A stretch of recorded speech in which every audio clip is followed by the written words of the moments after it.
Hello friends, a big breaking news today, a good news today. Honorable Supreme Court, news judgment on NIS 18 months DLED training.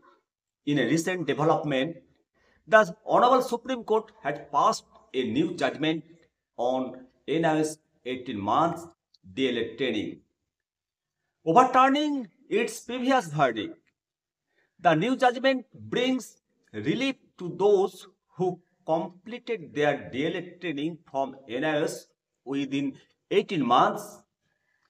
According to the new judgment, those who completed their training between 10 days of August 2017 and 28 November 2023 can participate their fresh recruitment. The court has also rejected the PILA for prospective effect, making the judgment effective from 28 November 2023. This means that NIS 18 months DLED training is no longer invalid, and those who completed it can now participate in a fresh recruitments without any hazards. Stay tuned for more updates on this judgment and implication. প্রিয় বন্ধুরা, NIS DLED নিয়ে একটা নতুন judgement প্রকাশিত হয়েছে, যেখানে গত বছরের জাজমেন্ট খারিজ করা হয়েছে এবং রিভিউ জাজমেন্টে বলা হয়েছে আগস্ট মাসের 10 তারিখ 2017-এর মধ্যে যে সমস্ত শিক্ষক শিক্ষিকারা চাকুরিতে যোগদান করেছেন তারা সবাই পুনরায় ফ্রেশ রিক্রুটমেন্টে অংশগ্রহণ করতে পারবেন। এই বিষয়টি নিয়ে বিরোধী পক্ষের উকিল আর্জি করেছিলেন যে এই অর্ডারটি প্রসপেক্টিভ হোক। প্রসপেক্টিভ অর্থাৎ আজকের দিন থেকে লাগু হোক, কিন্তু সেই অর্ডার খারিজ হয়। বলা হয়েছে 28 নভেম্বর 2023 সাল থেকে এই অর্ডার কার্যকর হবে, অর্থাৎ 18 মাসের ডিএলএড যেদিন ইনভ্যালিড হয়েছিল সেদিন থেকে ফ্রেশ রিক্রুটমেন্টের জন্য এই অর্ডার কার্যকর হবে। এর ফলে এই পরিবর্তনের ফলে NIS থেকে যারা 18 মাসের ডিএলএড করেছিলেন তারা ক্ষতিগ্রস্ত হবেন না। বাকি বিস্তারিত তথ্য অর্ডার কপি, সার্টিফাইড কপি বেরানোর পর আপনাদের সামনে আবার তুলে ধরব বন্ধুরা।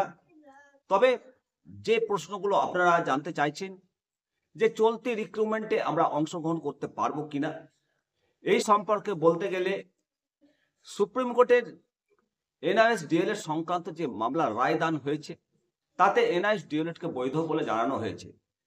সুপ্রিম কোর্টের NIS DLED রিভিউ পিটিশন মামলার শুনানি হয়েছে এবং প্রার্থীদেরকে স্বস্তি দিয়েছে। সুপ্রিম কোর্ট কিছু স্পষ্টকরণ যেটাকে বলা হয় সেটা দিয়েছে।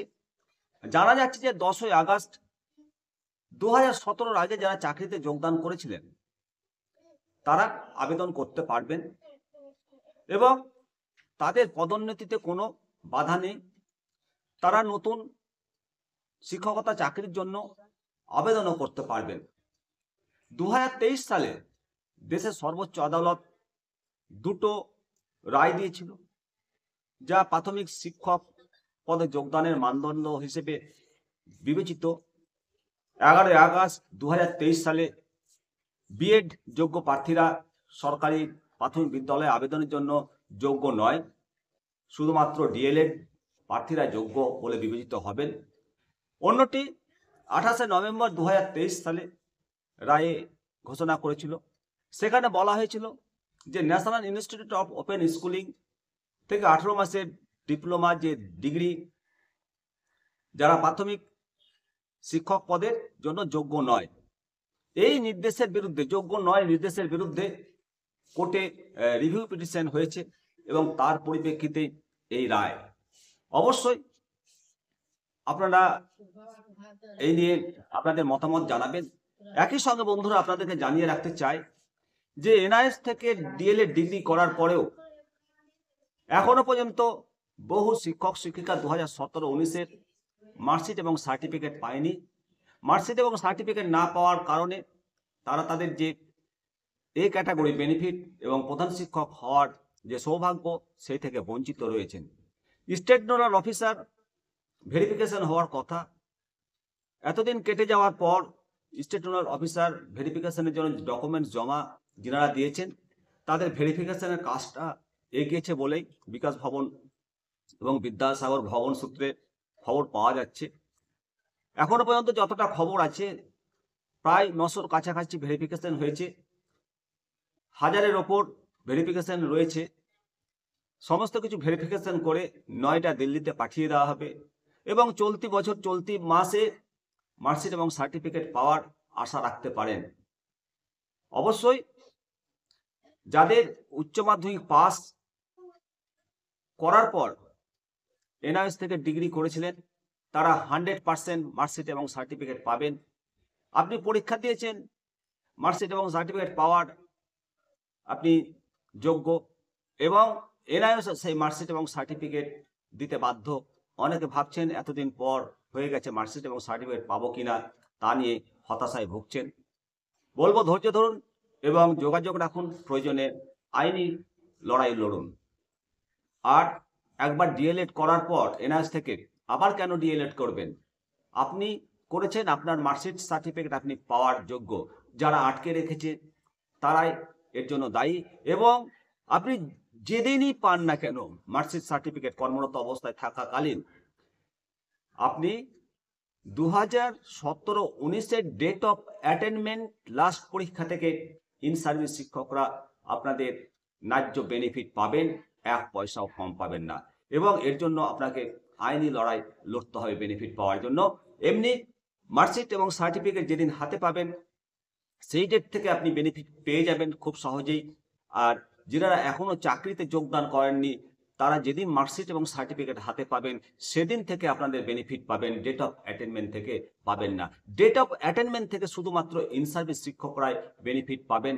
আর চলতি যে রিক্রুটমেন্ট প্রসেসিং চলবে, আপনাদেরকে বলে রাখি 2017-র আগে যারা ইন সার্ভিস বলতে সরকারি বেসরকারি প্রত্যেকেই আমরা ইন সার্ভিস, তো বেসরকারি ক্ষেত্রে যারা চাকরি করেন শিক্ষকতার তারাও রিক্রুটমেন্টে যোগদান করতে পারবেন। এটা আমার মতামত। আপনারা এই বিষয়ে আরও বিস্তৃত খোঁজ খবর নেবেন আর নিজেকে সমৃদ্ধ করবেন। বন্ধুরা অবশ্যই চ্যানেলটিকে সাবস্ক্রাইব করবেন, আপনাদের মতামত জানাবেন আর চ্যানেলে কিছু শপিং বাটন শপিং প্রোডাক্ট আপনারা পাবেন, ফ্লিপকার্ট থেকে প্রোডাক্টগুলো আপনারা কিনতে পারেন। আপনারা দেখবেন শপিং বাটন বা প্রোডাক্টগুলো একটু ক্লিক করবেন। চ্যানেলটাকে সহযোগী হিসেবে এগিয়ে নিয়ে যাওয়ার দায়িত্ব আপনাদের ওপর। আপনারা আমার চ্যানেলের প্রত্যেকটা দর্শককে জানাই অভিনন্দন এবং আপনারা আমার কাছে সসমতুল্য। ভালো থাকুন, সুস্থ থাকুন, নিয়মিত দেখতে থাকুন নিত্যা দর্শনের আপডেট।